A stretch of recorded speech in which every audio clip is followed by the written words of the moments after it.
আজকে দুইটা নতুন তরকারি দিয়ে ভাত খাচ্ছি, আর একটা তো আগের তরকারি, এটা পরে খাবো। এটা হলো কচুর লতি দিয়ে ছোট মাছ রান্না। দুটো তরকারি খুব সুন্দর লাগছে। ক্ষুদ্র মানের তরকারি হলেও স্বাদে গুণে অতুলনীয় রে। হুম, মাছটা অনেক সুন্দর হয়েছে, খুব স্বাদ। সালমা, বলো। আসলে একটু বিপরীত হয়েছে, কারণ হলো অদিনের কচু, হ্যাঁ, সেই জন্য গলায় একটু ধরছে, বুঝলে? ধরতেই পারে। আহ, খুব লাগছে আর কি।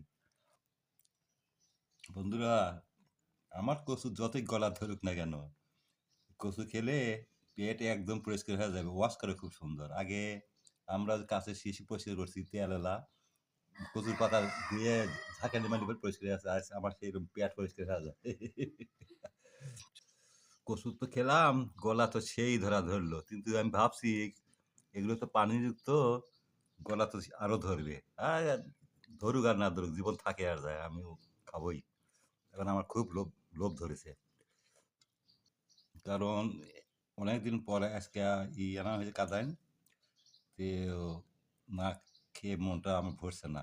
গলা ধরে ধরে কোনো সমস্যা নেই, দারুণ দারুণ। কাদাই রান্না আগেও ভালো লাগছে, কাদালটা আসলে কাদাটা ভালো লাগে। আসলে যে গরুর মাংস শেষের অংশই ভালো লাগে, তার কারণ একটু পোড়া পোড়া হয়, খেতে খুব মজা লাগে। খাই এক পিস, খাওয়া তো হয়ে গেছিল প্রায়। হুম।